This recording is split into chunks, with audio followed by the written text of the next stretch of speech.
Hello అండి. దేవి శరన్నవరాత్రులు వచ్చాయి కదండీ! అమ్మవారిని అందరము భక్తి శ్రద్ధలతోటి మంచిగా ఆరాధించుకుందాము. ఫస్ట్ రోజు నేనిలా పాయసం చేశానండి. పచ్చి శనగపప్పు, బెల్లము అలా వేసేసుకొని చక్కగా ఇలా సింపుల్‌గా చేసుకున్నానండి. ఒక కప్పు నిండా ఇలా సగ్గుబియ్యం తీసుకున్నానండి. దీన్ని శుభ్రంగా కడిగేసి, ఆ నీళ్లొంచేసి మళ్ళీ నీళ్లు పోసి నానబెట్టుకున్నానండి. తర్వాత పచ్చి శనగపప్పు దానిలో హాఫ్ కప్పు తీసుకున్నానండి. ఆ పచ్చి శనగపప్పు కూడా కడిగేసి శుభ్రంగా వాటర్ పోసేసుకొని, సరిపడా వాటర్ పోసుకొని నానబెట్టుకున్నాను. ఇట్లా 1 అవర్ నానాలండి ఇవి. 1 అవర్ ముందుగానే ఇలా చేసుకున్నాను. ఇప్పుడు బెల్లము ఒక 200 గ్రామ్స్ ఉంటదండి ఇది. డ్రై ఫ్రూట్స్, ఇలాచీలండి అన్నీ ఇట్లా పెట్టుకుందాము.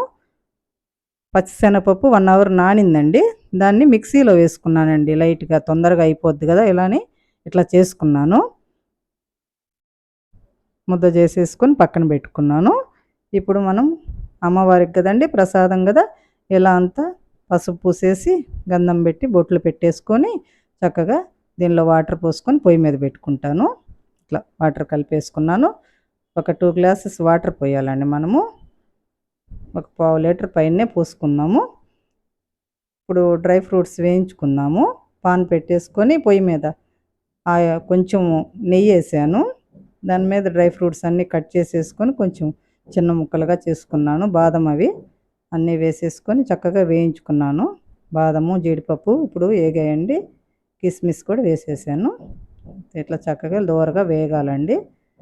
వేగిన తర్వాత ఇట్లా పక్కన పెట్టుకోవాలి. తర్వాత మనము ఒకటేసారి ఇంకా పొంగలి అది పెట్టేసుకుందాము, సగ్గుబియ్యం పొంగలి. ఇట్లా పెట్టుకొని బాగా వేగాయండి. చక్కగా వేగుతున్నాయి కదా! ఇట్లా వేసుకుంటే డ్రై ఫ్రూట్స్ పిల్లలకు కూడా చాలా ఇష్టంగా ఎంజాయ్ చేస్తారండి, తింటారు కదా! ఎక్కువ డ్రై ఫ్రూట్స్ వేస్తే. ఇప్పుడు గిన్నె పెట్టేసుకున్నాను. ఇట్లా శనగపప్పులో పేస్ట్ చేసిన దాంట్లో కొంచెం వాటర్ యాడ్ చేసేసి పోసేసుకున్నాను. ఈ సగ్గుబియ్యం కూడా ఇట్లా ఏం నీళ్లు లేకుండా తీసుకొని వడగిన్నెలోకి తీసుకొని గంట 2 గంటలు నానినా పర్లేదండి. ఇట్లా పోసేసుకోవాలి మనం. తొందరగా ఉడుకుతాయండి ఇలా చేస్తేను. సరిపడా వాటర్ చూసుకొని మనం మూత పెట్టేసుకొని ఇట్లా బాయిల్డ్ అయినాక మళ్ళీ చూసుకున్నాము. ఒక 10 మినిట్స్ ఉడుకుతాయండి ఇట్లా. ఉడికిన తర్వాత మనం ఇప్పుడు చూసుకొని అట్లా మనకు సరిపడా ఉంది కదా వాటర్ కూడా ఇట్లా తక్కువే వేసుకోవాలండి వాటరు. మనం బెల్లం యాడ్ చేస్తాం కదా, మళ్ళీ వాటర్ వస్తాయి దీనిలో. కొంచెం అందుకని బెల్లం ఇంకా 200 గ్రామ్స్ పైనే పడుతుందిలేండి. వేసుకున్నాను. బెల్లం ఇట్లా వేసేసి మూత పెట్టేసుకుంటే అది కరిగిద్దండి, కలపకూడదు. కొంచెం ఒక 5 నిమిషాలు అయిన తర్వాత అంతా కరిగింది కదా బెల్లం.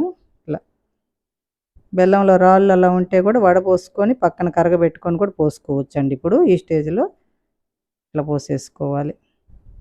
నేనైతే డైరెక్ట్‌గా వేసుకున్నానండి. దానిలో రాళ్ళు అవి ఉండవు. బావుంది. అందుకని ఇలా వేసేసుకున్నాను. పచ్చకర్పూరం వేసుకున్నానండి కొంచెం చిటికెడు. డ్రై ఫ్రూట్స్ కూడా వేసేసి ఇట్లా చక్కగా కలిపేసుకున్నాను. అమ్మవారి నైవేద్యాల్లో గానీ, దేవుడికి పెట్టేదానిలో ఎక్కువ నేను పచ్చకర్పూరం వాడతానండి. హెల్త్‌కి కూడా చాలా మంచిదండి పచ్చకర్పూరం. అలా ఎప్పుడన్నా అలవాటు చేసుకోండి మీరు కూడా. ఇంతేనండి. యాలకుల పొడి ఒక స్పూన్ ఏసాను.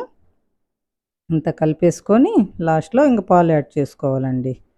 అంతేనండి. చక్కగా చాలా రుచిగా వచ్చిందండి. మీరు ఒకసారి ట్రై చేయండి. పాలు యాడ్ చేస్తున్నాను. యాడ్ చేసేసి కొంచెం అది ఉడకాలండి. పాలు ఇప్పుడే కదా పోసింది. కొంచెం ఉడికితే బావుంటది. ఇట్లా అందరూ అమ్మవారికి రోజుకొక నైవేద్యం పెట్టుకుంటూ చక్కగా భక్తిగా ఆరాధన చేసుకోండి అందరూ. అమ్మవారి ఆశీస్సులు తప్పకుండా అందరికీ ఉంటాయండి. తప్పకుండా చేసుకోండి.